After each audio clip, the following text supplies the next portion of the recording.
Hello, everybody. Today is February the 5th, 2025. My name is Howard Bartner, and I have the truly distinct honor and privilege to chat with a real legend and pioneer in our organization, Donna Stone Buchanan. Donna, thank you so much for your willingness to share your story for the oral history of junior achievement. My pleasure. And it's always a pleasure to talk to you, Howard. I feel the same. Thank you so much. Donna, probably a great way to start is how you actually first got involved with junior achievement. Why don't you tell the story? Well, anyone who's been around junior achievement long enough knows that in the old days, we used to recruit students at high school assemblies, and someone would come in and make a speech and hand out cards and hope young people filled them out and signed up to come to a nighttime activity where you ran a small company program. And that's how I was recruited. I was a student in Atlanta, Georgia, and someone came out and made a speech. I wish I could remember who it was. I filled out a card, and like most young girls, then we all thought it would be a way to meet boys from other schools, which was also part of the pitch. So I filled that out and I signed up and I went to a nighttime activity at the Buckhead Center and had a great time. I signed up as a sophomore and started participating in the program in that manner. And how long were you a junior achievement company program All participant? 3 years through All high 3 years. school. Good for you. And my sophomore, not my sophomore, yeah, I think all 3 years I went to NAJAC, the National Junior Achievers Conference. So I Okay. went summertime, all 3 years, and loved it. And with everything I did that became more involved, I got more committed to the program. Okay. And in those days, there was probably 3,000 or more students at those conferences, right? And there were. The first year I didn't compete in anything. I did the second year and the third year and did well. And as a result of that, became very, very committed. And after my senior year of high school, then I came back as a pink fink, which in Mhm. those days, of course, were graduate students who came back wearing a blue and white check shirt and a pink ID tag, and they would help judge competitions or be chaperones or whatever the assignment would be. And I was a contest judge, having won a contest. Okay. Were there anything about those JA conferences back then that have really like stuck with you through the years? Was there a friendship? Was there a learning opportunity? Was there a networking opportunity or something that you got out of that you can remember? Oh, all of the above. There were the networking opportunities, the friendships that still to this day are dear.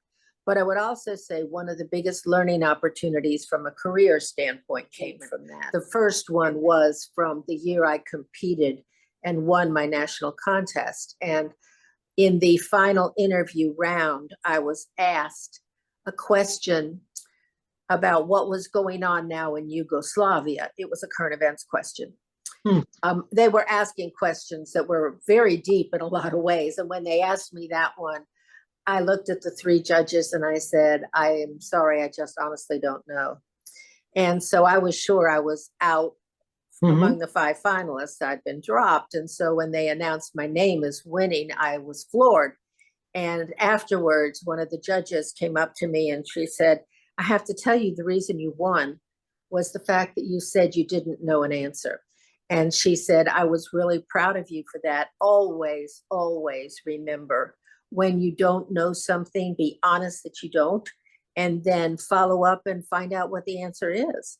And I could tell her then, after the contest was over, there in the back room, hugging those roses, I could say, yes, and the answer is blah, blah, blah. I don't even remember the answer now.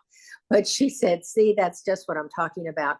Always be honest when you don't know something and don't ever try to fake it. The others all tried to fake their answers and you didn't, and that's why you won.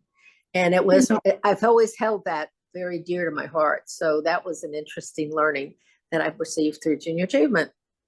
That's interesting that you bring that up, that honesty concept. And being authentic, because as you were saying that, I was reflecting on the number of years that you and I have known each other. Yeah. And I always told people this, and I always believed this in my soul, that you were always a very, very authentic leader.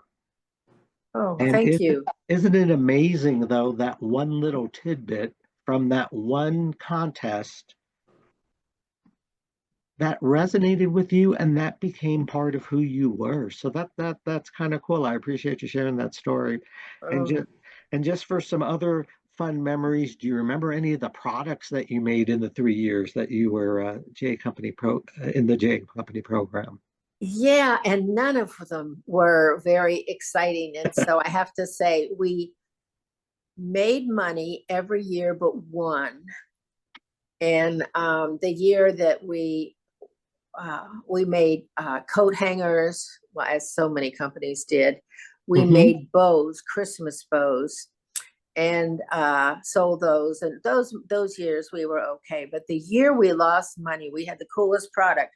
We had these unfinished buckets, and it was unfinished wood, and we stained them and we put an American eagle on them that was gold, and we sold them as planters. And we lost money that year because we ordered what we thought would be the right amount of buckets. And first of all, it wound up being too many buckets, but second, they came 2 months late. We had months of sitting around and waiting for those buckets to arrive, and they weren't available. We couldn't make them in time to sell them at Christmas time, which was our intent. So we lost money. But Right. it's funny, the year that I won my contest, I had to explain the reason we lost money. So, I mean, with all of those reasons going through, who would have thought that would be a winning story? But it was. And so, because I knew what we'd learned from it. So, yeah, it's funny how you don't always have to have the world's best story as long as you learn from it. Well, and I think what you just pointed out was and still is one of the major benefits of that J Company experience, and that is, I think you learn more when your business didn't do well than when your business did do well. Yeah. And And again, thank it's goodness we didn't have that much money to lose. that's kind of the whole concept, right? Do it while they're young so Yes, they can learn from that exactly. experience. Yeah. Absolutely. Well, thank you for that. So, J Company program, 3 years, 3 years at the National Junior Achievers Conference.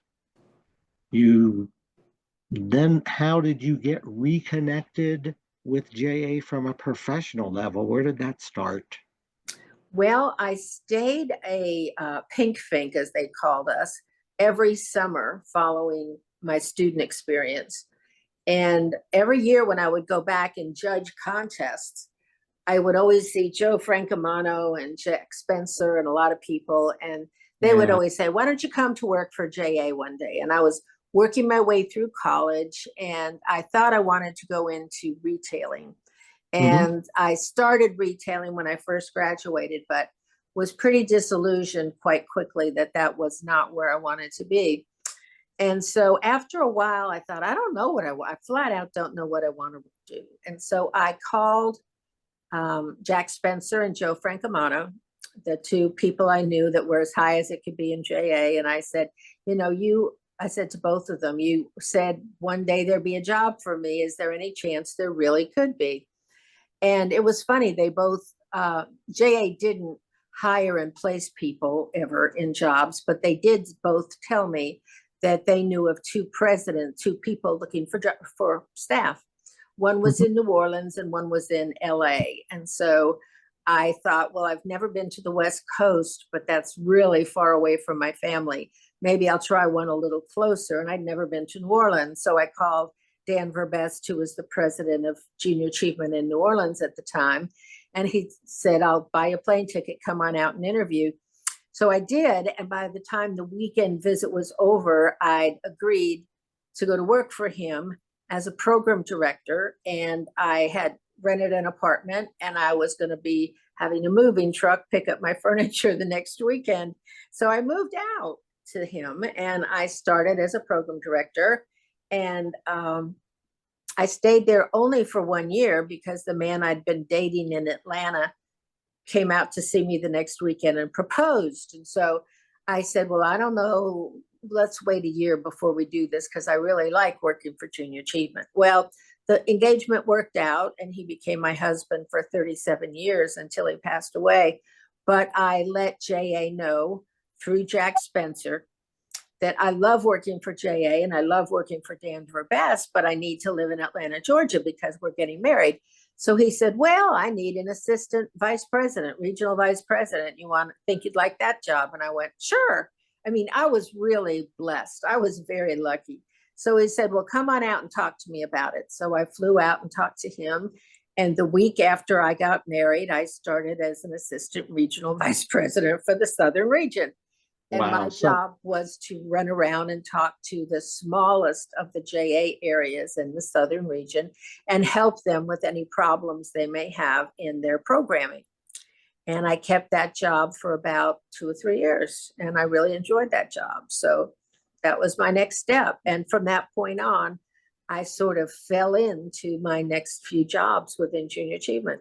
Actually, my next job, what I really fell into, which was a huge career movement for me. And that was, I was asked to pick up Carl Flemke from the airport. And I was still assistant regional vice president. And we started talking and he told me that he and Dick Maxwell were looking for a person to help them out with keeping 3x5 cards straight for the fundraising they were doing with, they only raised $350,000 for the national organization at the time.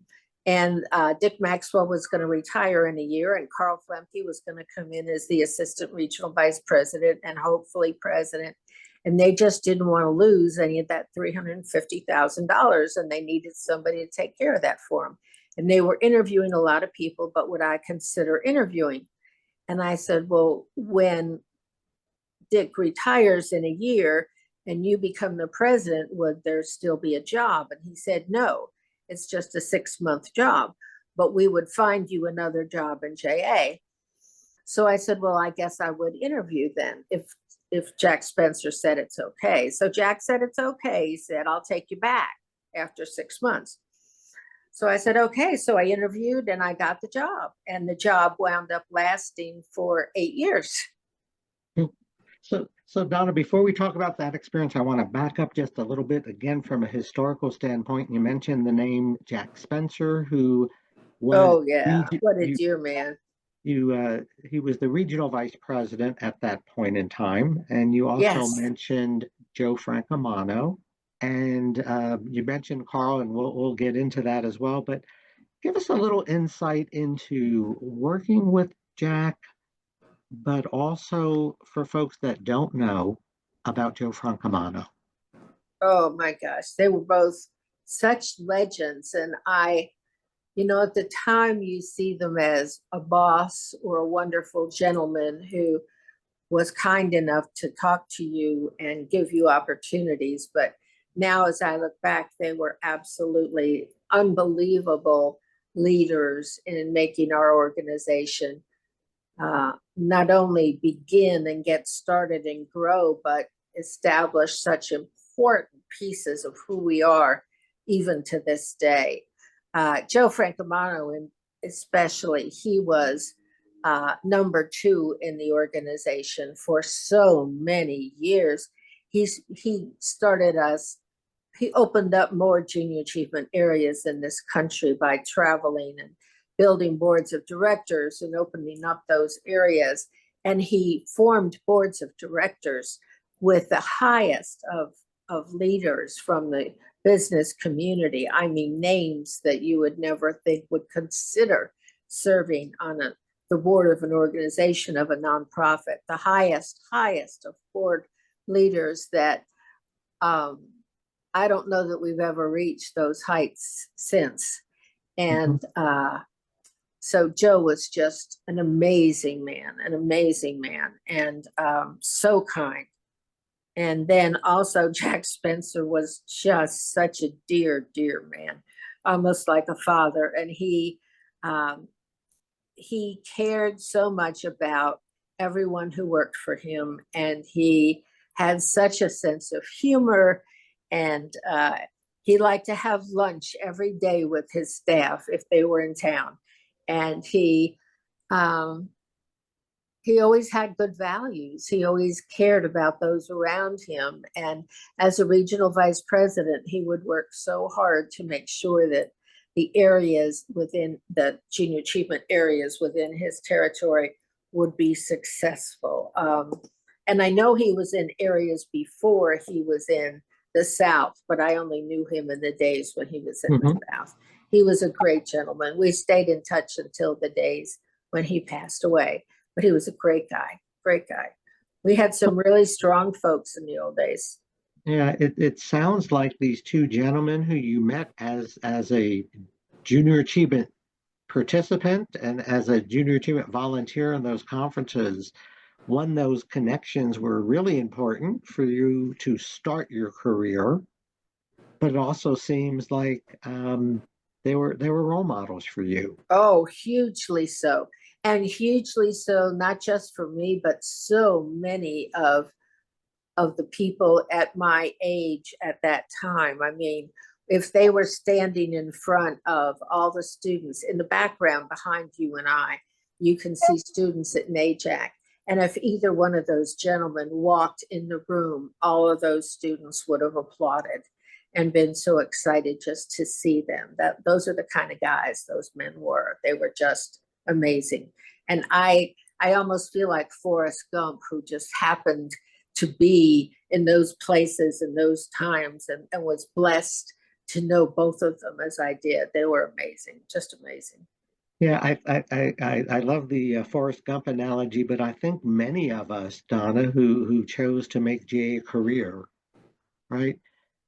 A lot of this was never planned. It just kind of sort of happened, Yeah. right? Or it happened because of in your case, you were choosing to get married and you wanted to continue with junior achievement and it was able to work out. So I always believed everything happens for a reason. And you may not like the reason at the time, but everything happens for a reason. Yeah, Um, maybe so. and I'm curious, and in your days in the regional office, um, was it common that women were in regional offices? Was it common that women were leading junior achievement offices or in higher level positions? What was that a common thing when you started out? No, it really wasn't. There were women beginning to appear in JA offices through project business.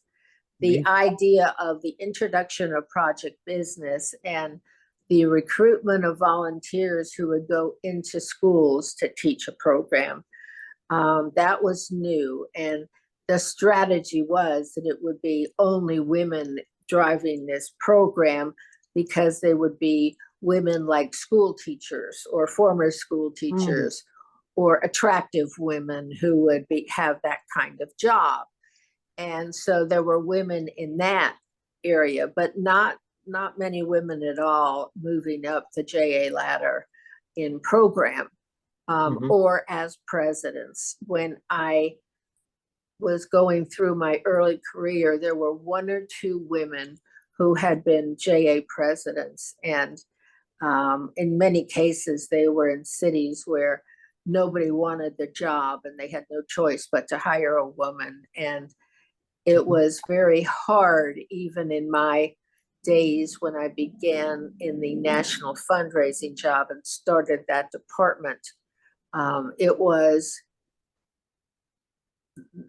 the JA men in those days, a lot of them were not the gentlemen that that Jack Spencer and Joe Francomano were, and the jokes and the stories and the parties and a lot of things that went on just were not quite of the caliber we all would wish.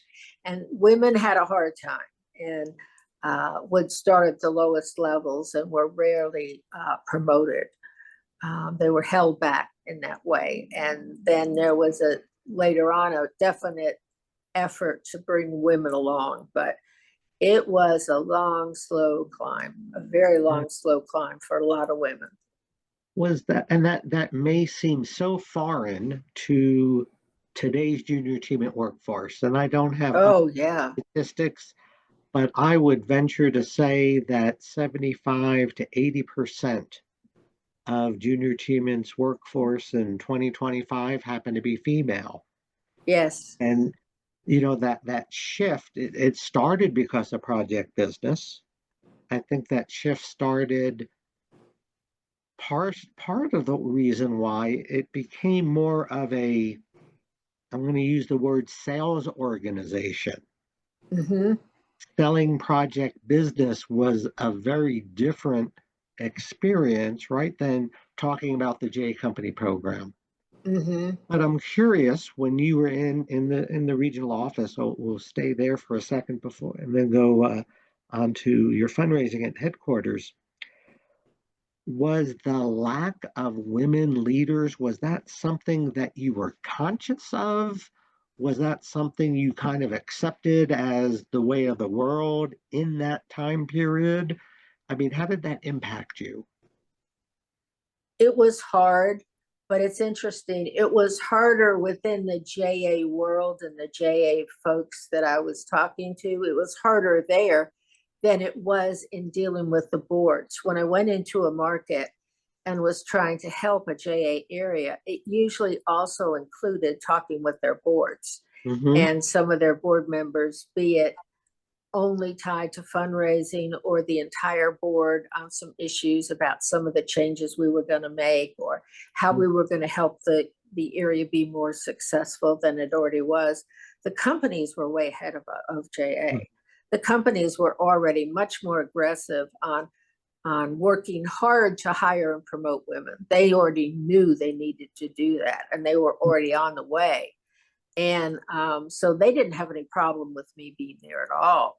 But the JA areas did. And I think that maybe some of the JA areas had their eyes opened up a little bit when they saw that their boards were very comfortable. Mm-hmm. And some of the JA areas, I went to the smallest of the small JA areas. And Mm-hmm. so I think any help at all, after a while, they were so grateful to see a face because they might not have had anybody there for a long time. And so they were happy to have some help. And that moved it along a little bit too. So it was a little bit difficult, but it wasn't as bad as it was when I later on was going into the larger markets. When I started going to the larger markets that had multiple staffs in them, that's when I had a harder time. And I think it was because the presidents in those markets didn't like women who were as smart as they were, and they would feel that they had competition.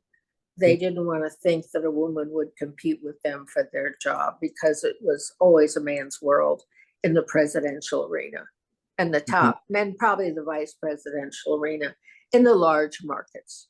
Going to a president's roundtable was the most uncomfortable, awful experience I ever had in the JA position. Yeah. Oh, oof. That's interesting. And I'm curious, Donna, because when you and I first met,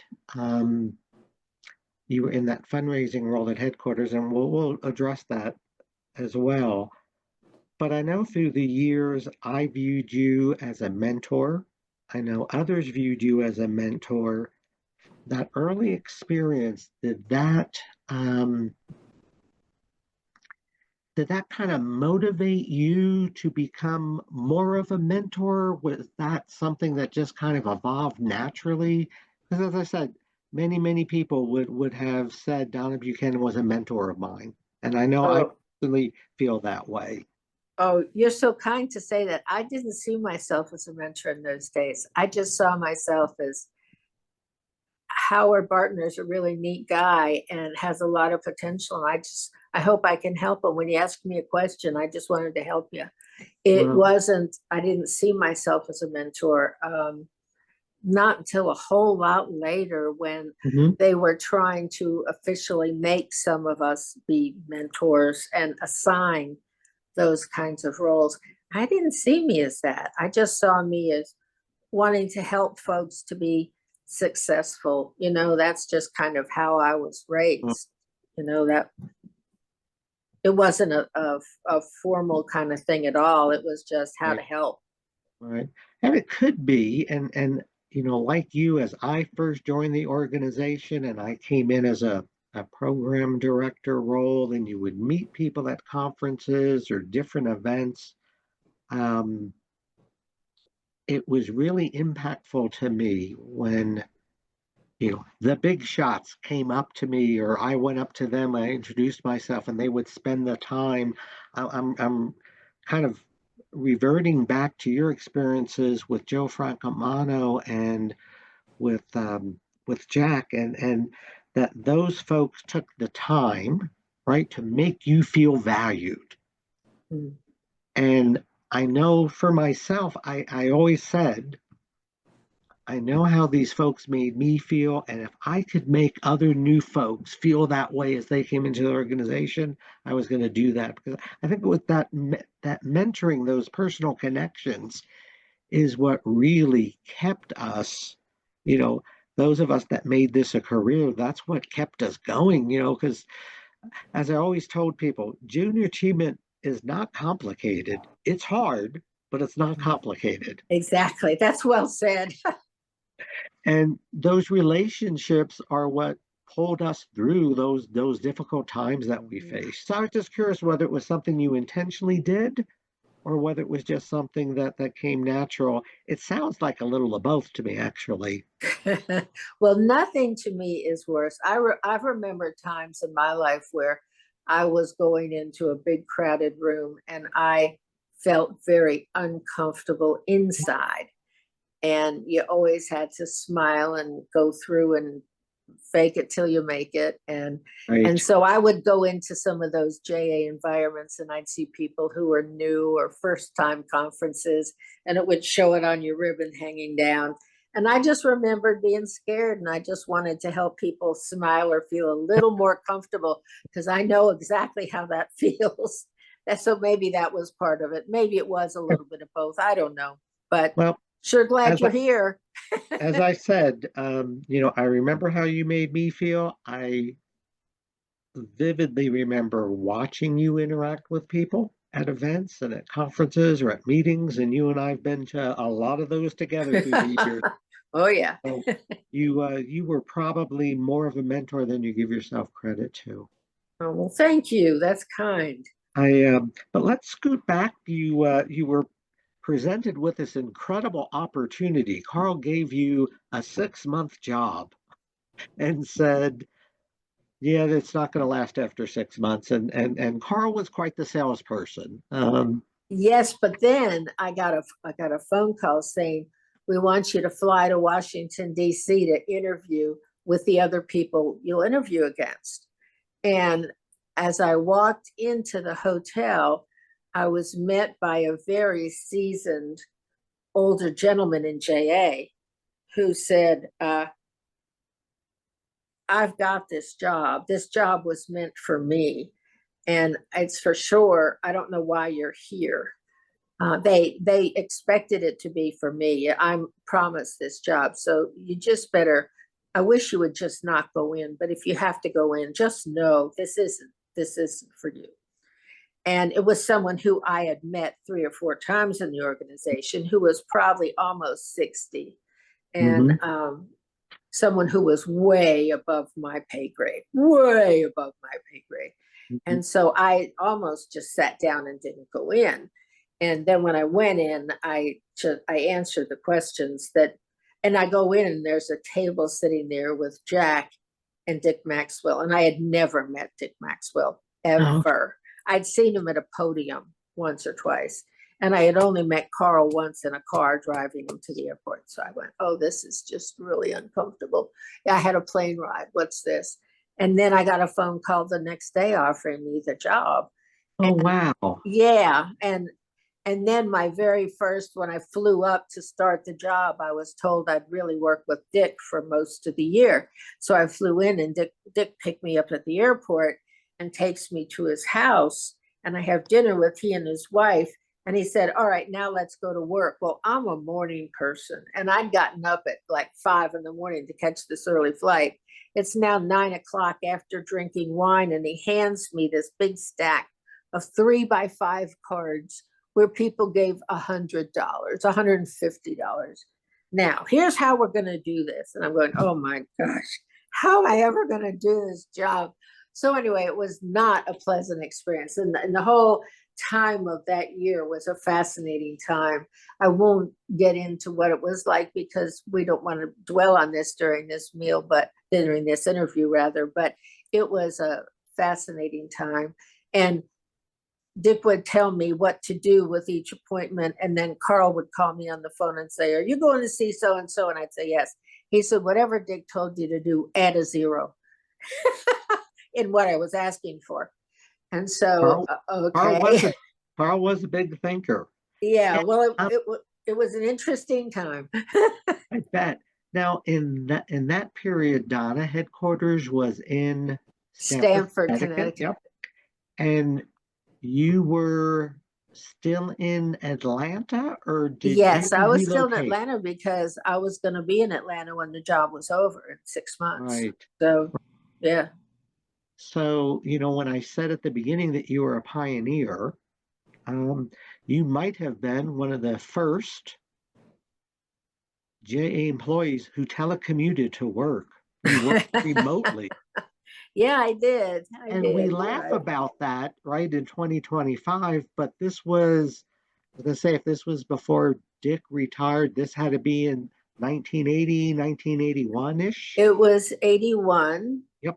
And it was supposed to be over in 82. And I kept that job until 88, when the headquarters was finished being built in Colorado Springs, and they wanted everybody to live in Colorado Springs. Mm-hmm. And I'd raised the money for the building with Carl, and we had a staff then of 3 or 4, and they wanted everybody, we were all telecommuting, and they wanted everybody in Colorado Springs, and my husband wouldn't move. Mm-hmm. So the question became, was I going to move without my husband and take my child, which my husband would not allow?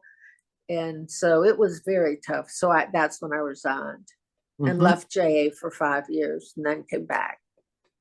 Well, let's back up for a little bit. During the time that you led the national fundraising, talk about some of the board members you interacted with. And as you mentioned names, please add the company, because some of that context might have been lost as the years have gone by.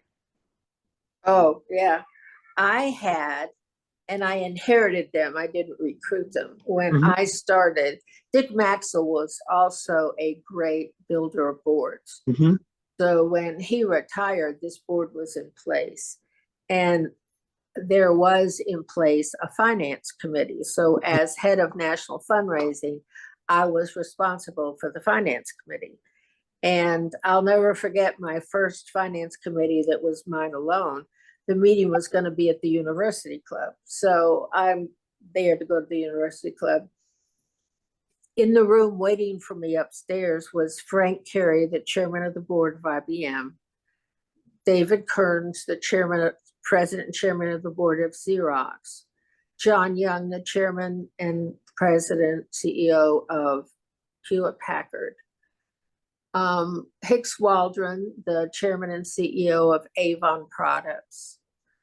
Trying to think who else was in there. Not as if that isn't enough, but John McGillicuddy, the president and CEO of Manufacturers Hanover Trust Bank. They were all men. I think there was one more, and I'm forgetting. David Rosenblum. He was the president of CBS Television. I think that was David Rosenberg. I don't know. Rosenberg, you're right, Rosenberg. Donna, I remember all of these names and their companies. I don't remember somebody I met yesterday, but I remember all of those names and their companies from the board. Yeah. Well, then what the worst was, and this is one of the stories I'll always remember about JA. When I got to the University Club, they were all I was there early. They wouldn't let me come in the building because I was a woman. And so they were, I saw them come in and they walked past me. They didn't know me at the time, and they're all going upstairs. And I said, I'm with those people. I need to go upstairs. They wouldn't let me go upstairs. And they had given us the big boardroom upstairs at the University Club. I said, I am the one in charge of that meeting. You need to let me go upstairs. And the guy looked at me like, right. And I said, we didn't have cell phones then. Right. There were no cell phones. Right. So I kept saying, you have go upstairs and ask those people if they know, if they're here for a junior achievement meeting. It's a finance committee meeting. Finally, one porter was kind enough, went upstairs, did what I asked them to do, said, yes, that's what they were there for. They looked at the agenda. They saw my name. They said, okay. Then they put me on a staff elevator thing, like a sending food, a dumbwaiter, and let me go upstairs, walked me up there.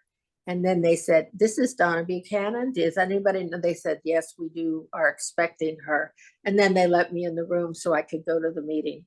It was just the most, my stomach.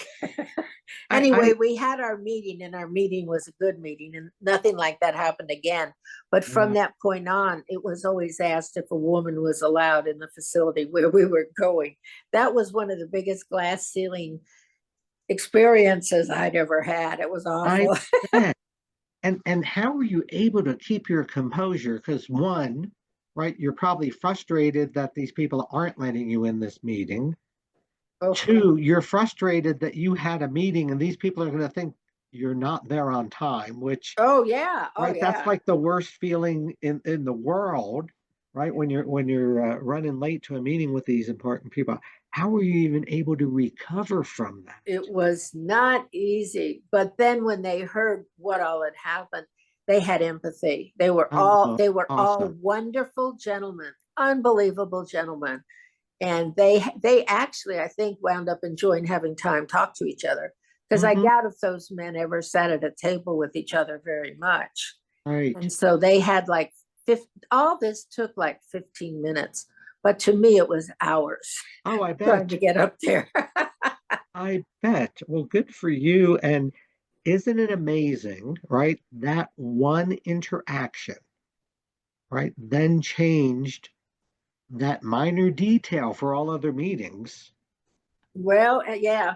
And it changed my relationship with those gentlemen from that point on. They all treated me so, I don't know, they might have treated me well anyway, but we were riding in a bus going to Hewlett Packard to see John Young's. We took a complete tour of John Young's place. You might have been with us for that one. Were you, Howard?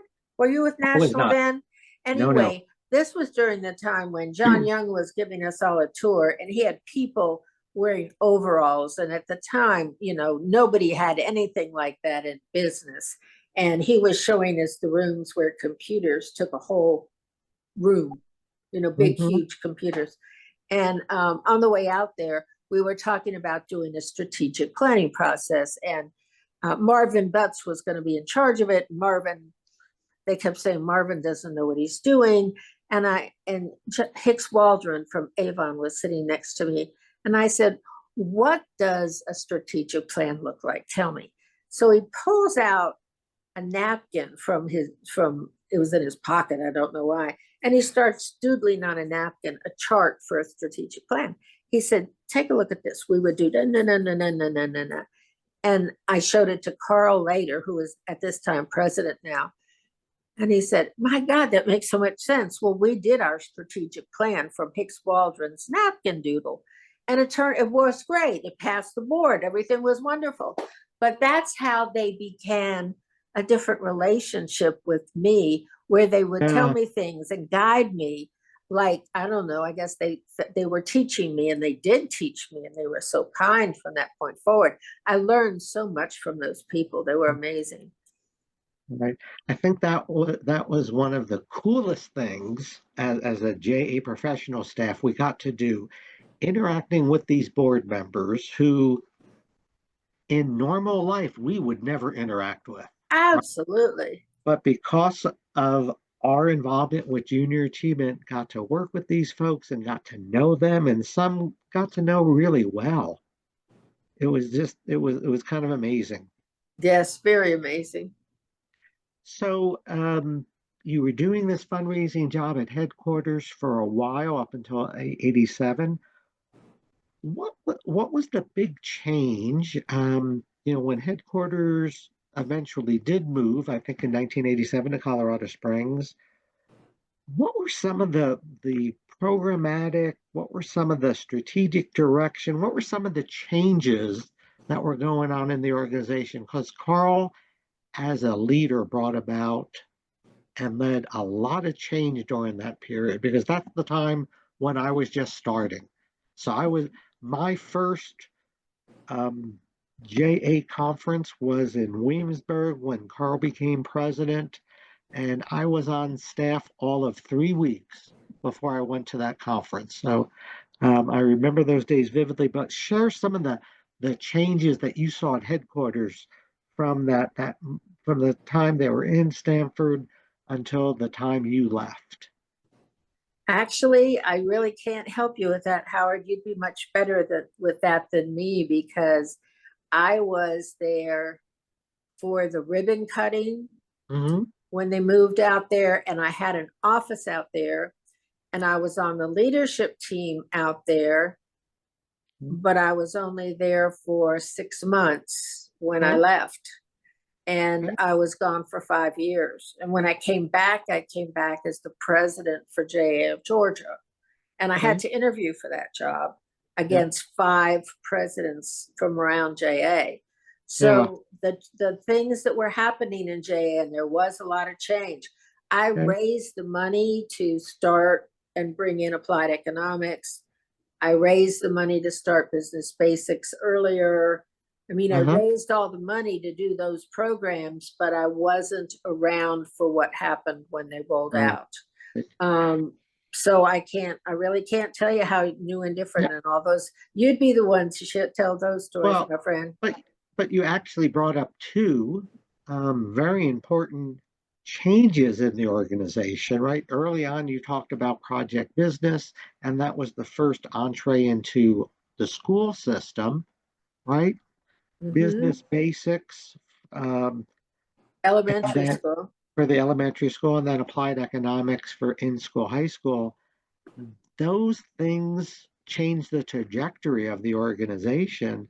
And I think you're being a little modest because without that money, those things never would have happened. How about changes in fundraising? What were some of the changes in how you fundraised or put together that fundraising department? Oh, wow. Well, initially it was really funny. Dick Maxwell felt that the way to raise money for JA was to carry the materials with you and sell the quality of the content of the materials. Mhm. So he believed that you should carry with business basics every single kit. So I used to walk around Manhattan because at the time so many corporate headquarters were still in Manhattan with a roll cart like you used in airports with 5, including 6, including kindergarten kits built up on each other because he insisted they all had to be with me at all times. It was so absurd, so absurd. That was really pretty tough stuff, but he felt all the value was in the materials. Mhm. Um, and so that was tough. And And, then and and I'm just, truly in those days, though, that is how people sold, right? yes. You carried the product with you. Yes. And then actually, when it came to applied economics, carrying some of those materials was very valuable and very good. And project business, just carrying one kit of that and showing the practicality of what we brought in. Yeah. That was true too. Now, all 6 kits of business basics, no, but some of the other kits, yes, it really was valuable. And a lot of people felt like, wow, I never really had economics, anything like this when I was in Right. school. And then they would relate to that. Even high level business people would relate to that. and would realize how much they wish their own kids had that content. So that was good. That was very good. So there was a lot of that involved. There was a lot more research that went into looking at content. There was a lot more in the approach to foundations within companies that had not been done prior to that. And one of the most fun things that we did was concentrate on a community. We started, thanks to Lod Cook, the CEO of ARCO out west, we had access through his friendship with Dinah Shore. And we started doing blitzes of a town. Dinah Shore he would fly Dinah Shore to a city. And the first city we did was Minneapolis, St. Paul. And an invitation would go to all the CEOs and their wives in that community. And we would invite them to a dinner to where Dinah Shore would be. And Lod Cook wanted Dinah to have company on the airplane. So I would fly from Atlanta to LA, meet with Dinah. A limo would take the two of us to the Arco jet. We would fly to Minneapolis, St. Paul. I would help her get dressed. We would go to this dinner. Dinah would sing a couple of songs. She would schmooze the entire audience like no one could do but Dinah. And I'm sure no one watching this has any idea who Dinah Shore was, but y'all should look her up. She was an amazing woman, an amazing woman, her. Movie star and singer, and just so great. Her heyday was probably in the 40s to the 60s, I would guess. She might have had a TV show in the 70s. She dated Burt Reynolds. You might not know who he was either. But anyway, she was just lovely. As she would sing, the wives would all want to go of the CEOs to see what she looked like up close. So we got great attendance at these. And at the very end of the evening, she'd sing a song or two with after dinner liqueurs and say, well, everybody, we're here to talk about junior achievement, but we're not going to bore you with it. We're going to say that Donna, and she'd have me stand up. She'd say, Donna Buchanan is going to call y'all's offices and she's going to want to come see you. And when she does, I want you to give her an appointment and talk to her about junior achievement. And I want you to support junior achievement. It's a really important organization. And so, and Carl would say a few words during the meal. And so she would fly home. I'd fly home with her. She would write little thank you notes to all these people while she was on the plane, and we'd mail them. And then I'd go back to the city the next week and I would start dialing all these CEOs. And I usually got appointments with all but one or two. And they would have their foundation presidents there if they had a foundation president. And we'd ask for money. And I would make the call with the JA president, the local president. So we would ask for money for the local JA area, and then we would explain the difference between the local area and what the national organization did in creating the program materials. So usually, most of the time, we would get 5,000 for the local area and 1,000 for the national area.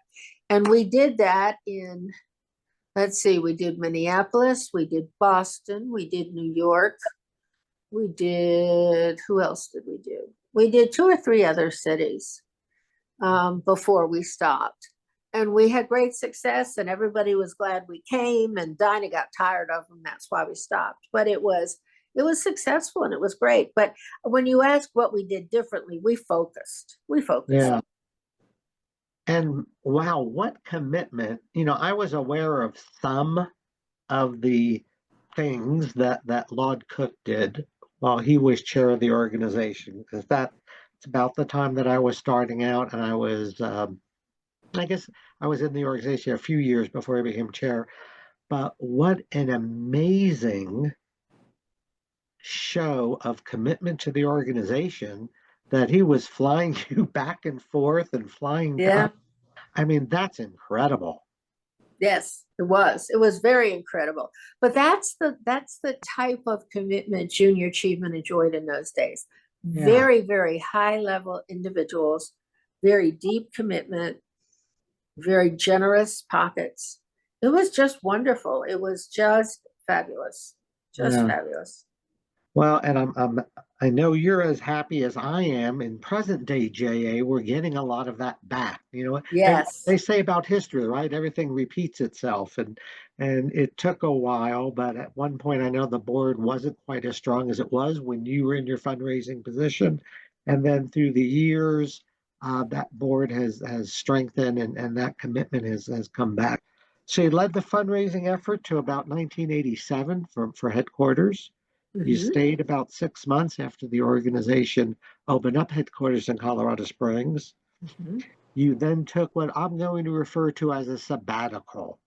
You went on, you went on a 5-year sabbatical, and you mentioned about being hired as president in Jay in Georgia. And how did you find out the position was open? Was it something you just said, "Oh, I've got to do this"? Did somebody call you up and say, "Donna, this job's open and you need to apply"? Tell I us, got the phone call, and I got the phone call from one of the national board members, is Don that, Brinkley, the yep, president of Sohio. He called me and he said, it just happened. They fired the person who was president in JA of Georgia. yep, They're going to be looking. It's your job. You've got to come back. You know you belong in JA. And I was the head of the Atlanta office of a marketing communications firm headquartered out of New York. And I said, yeah, I don't know. I have to think about it. And I went home and told my husband. He said, what are you doing? You know you don't have to think about it. You know that's what you want to do. And so I called to get more details and I applied. And originally there was a conversation that I might not be allowed to apply, that I was an outsider. After all those years, I'd be an outsider, but I right, was. And there were 5 internal candidates who were presidents of other J markets. But they did allow me to apply, and I got it, which was yeah. wonderful. Well, and I think you just touched on another historical reference that folks today would not even comprehend. But in those days, and we're talking, what year was this, Donna, that you came I back? came back in fall of 93. Okay. So in those days, right, it was very common that, especially in a larger market like in Atlanta or Geneva, Georgia, that if that board hired somebody, had the audacity to hire somebody from outside of the organization, it was almost considered a negative. They were like almost vilified. I mean, that's another big change that has gone on in the organization, just because people change, the family dynamics have changed, and the folks moving from one area to another area isn't as frequent as it once was back in the day, right? Right. When I started out, if you really wanted to advance your career, you had to be willing to move around. Mhm. Yep. Okay, so you're now the new president. Now, was it named JF Georgia then, or was it more Atlanta focused when you started out? It was Atlanta focused in its implementation, but it was called Georgia. Okay, and you remained president there until you retired, but I don't remember when you retired. 2008. Okay, so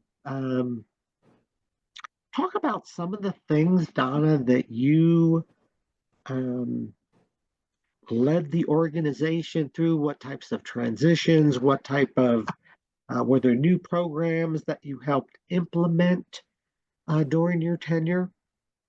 Yeah. Trying to think about that. We merged some local, smaller Mhm. communities into ours That I so that remember we truly vividly. were statewide. Yep. We had JA in all the smaller communities. I guess we had 6 markets around the state. Okay. So that was one piece. Another piece is we started a program called the JA Hispanic Initiative. Yep. We had a lot of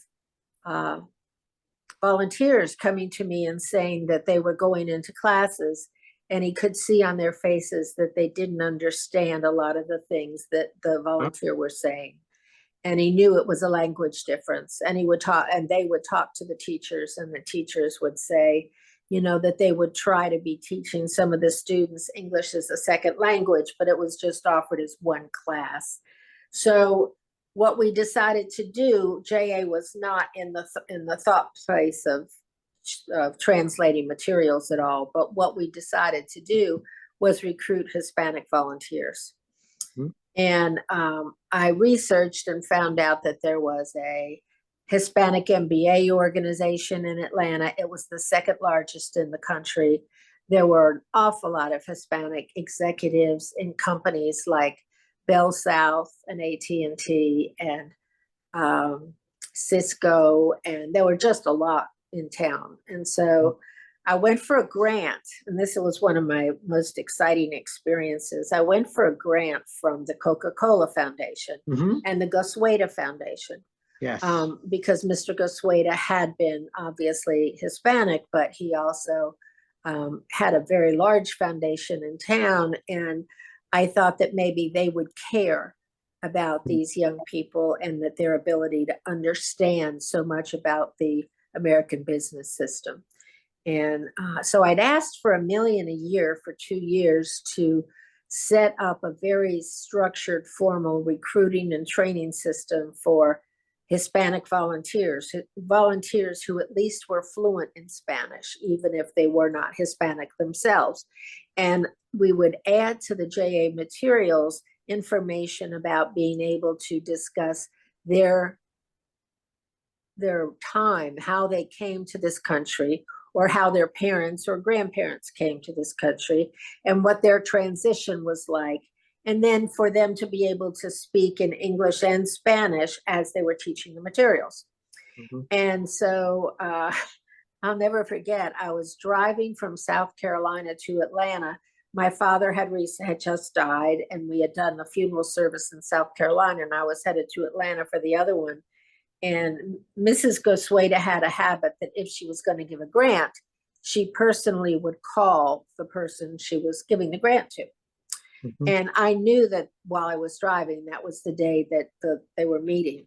So I got a phone call while I'm driving in the rain, and I pulled the car over, and I was speaking to one of her point people, and they said, are you where you can listen? And I said, yes. And Mrs. Gosueta got on the phone, and she said, yes, you're getting a grant, but we think you're not asking enough. So she gave me $1.5 million for each of 2 years.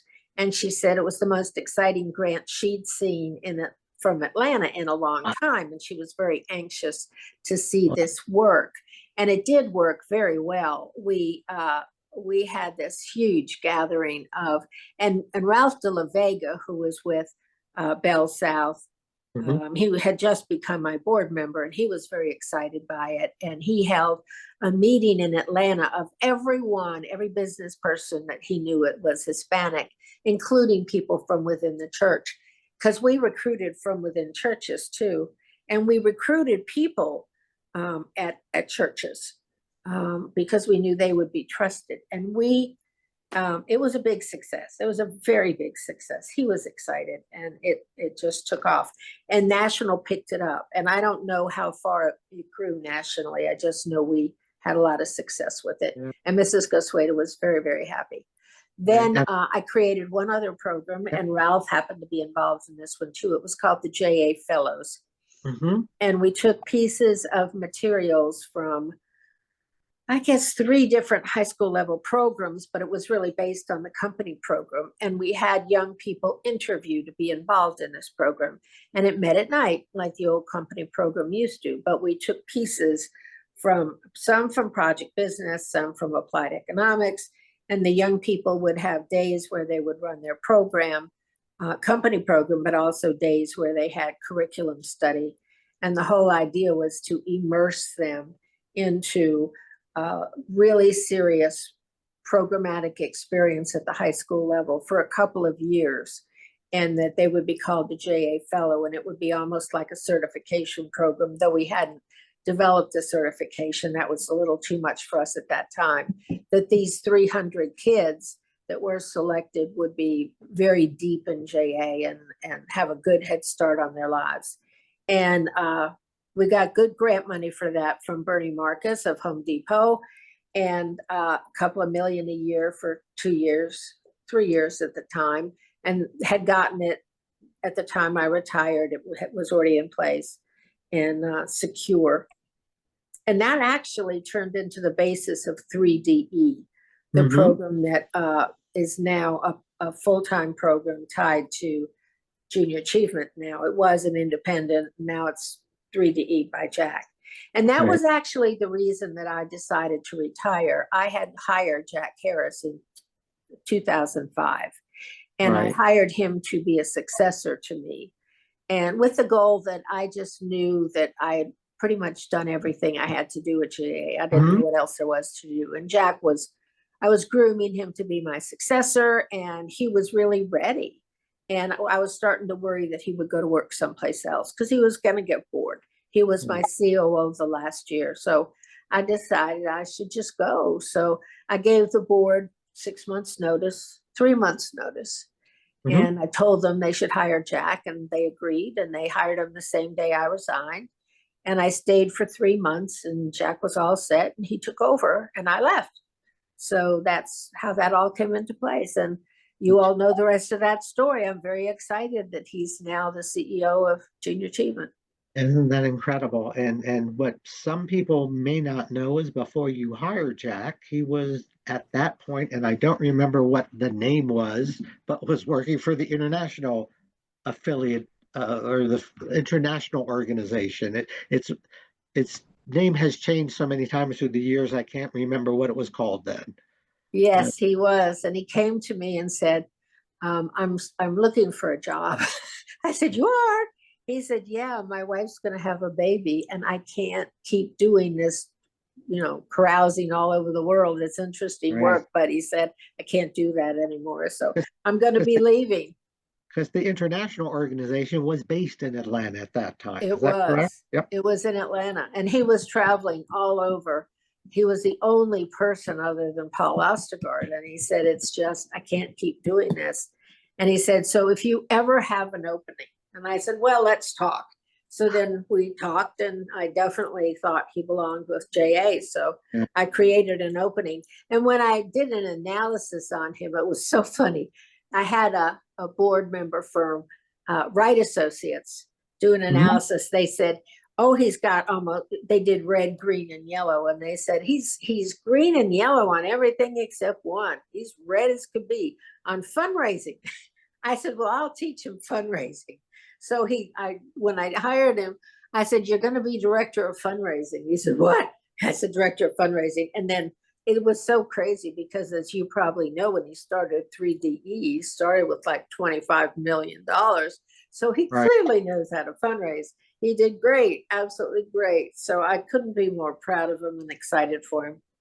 Well, if Jack is watching this, I hope he remembers where he got his fundraising start, because you taught him well. Well, no, it didn't take much training. He just was a natural. Donna, when I introduced you at the beginning of this interview, I said that you were a JA legend and you were a JA pioneer, and you were your normal Donna, being very shy and humbled about that. But you talked about a couple of fundraising calls that you made locally and some fundraising successes.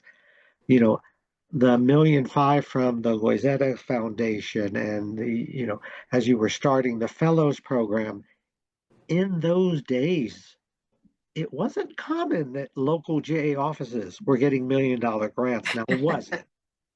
No, it wasn't too common, but we had a good story to tell.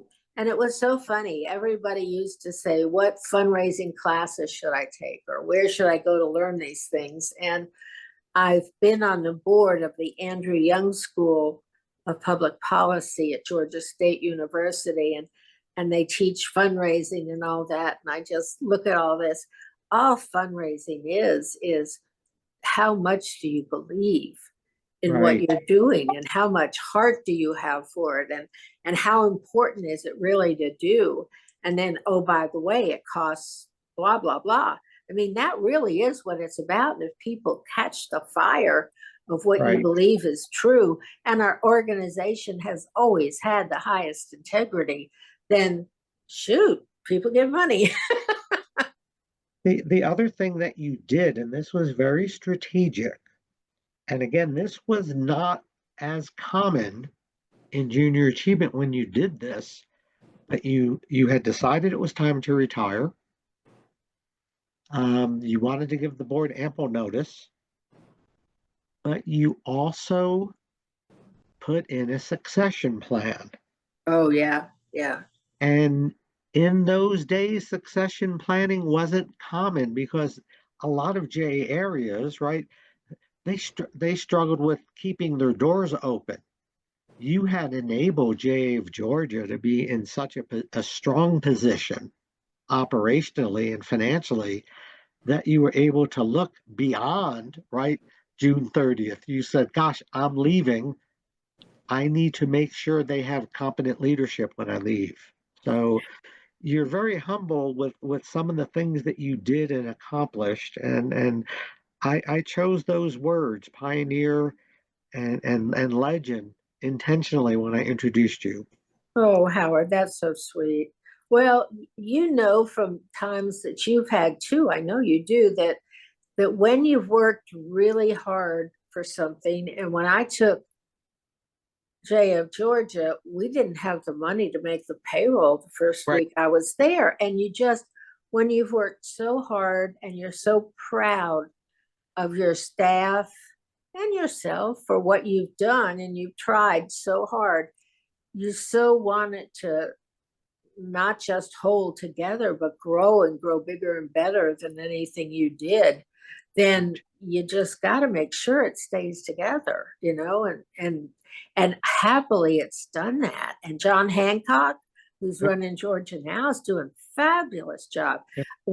When Jack told me that he was going to do 3DE, and we talked about what it was going to be, and my only thought was, oh, what's going to happen in Georgia? And he told me John Hancock. I couldn't have been happier, because John Yeah. Hancock had the exact same values and strengths, and was going to be every bit as good as it was before. And I felt great about it. And it has been that way. So, Yeah.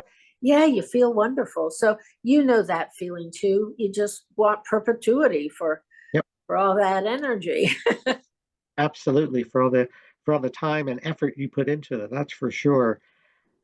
So I'm going to ask you, um, I want you to think about your total experience in junior achievement from your days as a junior achievement participant in the company program to your NAJAC experiences to your um, start as an assistant regional person or a program director in New Orleans, and then assistant regional vice president, and then head of national fundraising and J of Georgia.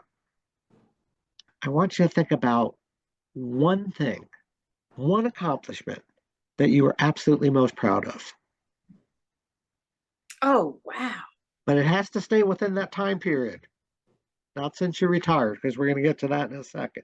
Probably the JA Fellows Program, and Okay. getting the money for it, because I'll never forget when I was going to meet the first time. This is just a real short one. I went to meet with Bernie Marcus, and I had met with his people, and they said, all right, this is the last step. You got to be careful. And they flew me down to Boca Raton. And so I'm in the hotel the night before, and I meet with his point person, Jay Kamen, and I've got all my notes ready. He said, well, you're ready. Now, you never know what Bernie's going to do.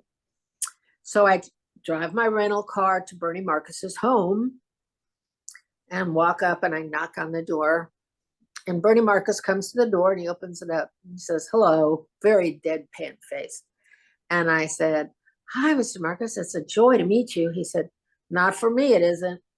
And he turns his back to me, leaves the door open. So I guess I'm supposed to follow him. So I walk in, and he says, go in there, and points to a couch. He goes the opposite direction and sits down at his computer. And he starts plugging along. And in the other room is the guy I met with the night before, his point person. And I looked at Jay and I went, and he said he's on the computer about the aquarium because he had funded the aquarium in Atlanta.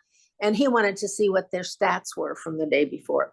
How many people had visited, how many people bought a Coke, how many people did whatever. So then he comes and sits down with us and he said, all right, so how much money do you want? What's it for? And I went, okay. So I lay it all out for him. And he said, there's one thing wrong with what you want to do. And he said, what you want to do is you want to help all these kids. And he said, I don't believe in helping all the kids. I believe in helping the kids. You want to sprinkle all the grass with water. I want to sprinkle the water on the kids who really want to get sprinkled. I want to help the kids who really want to do that. I want to help the ones. And then he gives this litany of all the things that's on his mind. And I have this pad in my lap, but I don't want to write notes in front of him. And I want to listen to every word because it's so important. So he said, come back at me in a week and come back and answer what I'm talking about. And I'll give you what you want. He said, but it's got to be with the guidelines that I have in mind. So I just said, thank you. And I put my hand out to shake it. He didn't shake it. So I go out, I get in my car and I drive a block away and I sit down, I put my notebook, and I sat there for almost an hour and a half writing notes to myself of what I could remember he'd said. And then I wrote something that took about an hour and a half, 2 hours to write. And I let two people on my staff read it, including Jack. And they said, well, we don't quite know how to do this. And I said, I think we can figure it out. I think we could do this and this and that. And this is the one that turned into the fellows program, you know. And, I said, yes, but we could do that. We could do that. We could do that. Well, that wouldn't be easy, though. I said, I know. He's not giving us money to do something easy, but he's giving us money to do something right. And only for 300 kids who self-select to do this, they have to interview. And I'm going to insist, though, that kids who can do this can be Black, they can be purple, they can be any. That we're not so. And so we submitted it, and he gave us the money within a week. We got it, but that was a big win. That was hair raising. That was a hair raising week. So I guess that would be it. That would be it, because he made it so hard. Yeah. I think that's it. Most memorable. Isn't it interesting, right? Your first fundraising call with headquarters, right, where you weren't permitted into the meeting, and then this meeting with Mr. Marcus, where you certainly weren't welcomed with open arms, right? What's amazing, right, is your ability to regroup and stay focused at what the purpose of those meetings were. And again, you sell yourself way too short when I talk about being a legend, and when I talk about you being, history making, and I want to continue on with that thought. You retired from junior achievement in 2008, is that correct? Yes, June. And then a few years later, I don't remember the exact date, but I'm sure that you do. You received a call from somebody, and they told you that you were elected to the Junior Achievement Professional Staff Hall of Fame. Yes, it was 4 years later. You were and are to this date the only female in the Professional Staff Hall of Fame. Yeah. Tell us about the feeling, and I don't know who called you, maybe you'll share that. Who called you and what went through your mind? Oh, wow. You got that call. Yeah. I couldn't believe the phone call when it came. I had, I think it was Marty who called me. I think it was Marty who called me. He was still working. Yeah, I think it was Marty who called me and said that the vote had happened. Was it Marty or was it Rick Murray? Could have been Rick Murray. Rick would have I chaired think the it Hall was of Rick Fame at that Murray. point. Yep. I think it was Rick Murray. And I'd known that the last year was the first time I'd been eligible. And nobody called me. So I figured, well, call, and I couldn't have been more excited. I just was so happy. And I'd known for years that I would wish that someday I could qualify for it.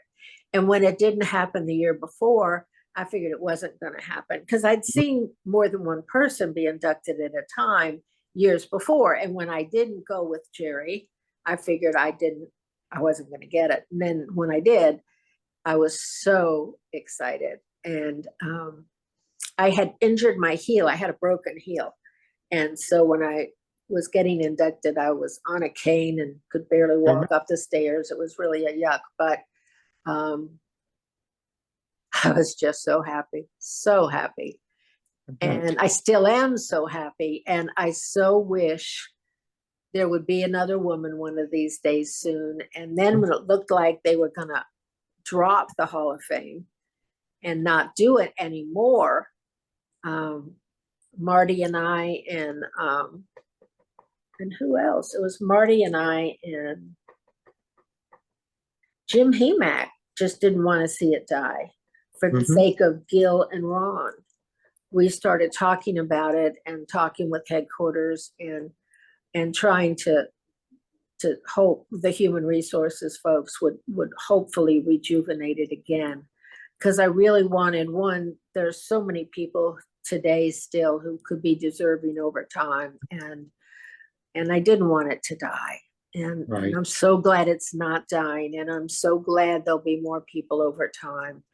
And I hope there's not only women, but diversity starting to come through there. One of the neatest things of that night when I was inducted was seeing the pride on my husband and my son's face. That meant so much. And friends who had worked at JA but left a long time ago. At my table were Ron and Gil, but also who are both in the Hall of Fame and are very close friends were. But also Bruce, Leslie and Jean Buckley came, which meant so much to me. But then afterwards, the people who came up to me were unbelievable young women it was a line of women who shook my hand and said it was so great that a woman was there and that they would hope someday, or even if they never made it to be in the Hall of Fame, that a woman did, and they want more women to have that opportunity and that it mattered. A woman mattered. I said, absolutely matters, and fight for it, stay in, don't leave. Sometimes there's lots of times it's hard, but hang in. And they felt encouraged. And that meant a lot to me that they did. So that was very special to me. It's a big deal. So we're coming to the end of my list of questions. I have one final question to ask you. As you were thinking about this interview, maybe you gave some thought to this, maybe you prepared, maybe in the back of your head, it's like, what's that crazy guy going to ask me? What's a question you thought I would have asked, but I didn't? There isn't anything. You asked more than I thought you would. No, you covered it all. You really did, Howard. And it's so easy to talk to you, and I love talking to you. So you made this very pleasant. I can't think of anything you didn't ask. It's so funny when people say, "What did you do?" What I live in a high rise now. I sold my home 2 years ago because my husband died 7 years ago. So it was kind of hard keeping the house all that time. So I moved here 2 years ago. And so there's lots of friends here and people get to know each other. And when I say I was in nonprofit management, where, what, and I mentioned Junior Achievement, everybody's always heard of it. Oh, that's a great organization. They probably don't know much, that's usually the case, but they have heard of it. And it's always a source of pride. And I'm really anxious and curious as we evolve over the next few years. And I'm glad that JSAN is strong, and I'm anxious to see how our role develops as the Department of Education might die, and how we help in an area that's going to be every bit as important or more so in the years ahead, with all the changes that are upside down and roundabout. I don't know that there's a role for us oldies, but encouragement and mentorship and encouragement probably is the most we can do. But in that encouragement, it's for sure I'll be the first to sign up to help people once we know what everyone can and should be doing. How do we help them feel strong on those days when they don't feel strong? You know, I'll be there on a phone to help them. It's going to be a funky time soon. But we got to be strong, because we've gotten through a lot of stuff over the years in the past, and we'll get through a lot more in the future. I can say that from the bottom of my heart, I don't think the Junior Achievement Organization has ever been stronger with the national leadership, with the staff leadership that we have. But the important aspect of all of that, as strong as we are, JA would not be where it was or where it is without folks like you, Donna, who And you, Howard. you broke a lot of barriers. You broke a lot of glass ceilings. You made a huge difference in the organization, and I just, selfishly, well, I thought I knew you well. I learned so much more about you today. I appreciate you sharing this for a historical purpose, and very much just appreciate everything that you've done and continue to do for junior achievement. So I just want to thank you so much for your time. Oh, thank you, Howard. And thank you for your time. This was great fun. I look forward to giving you a hug in person soon. Sounds good.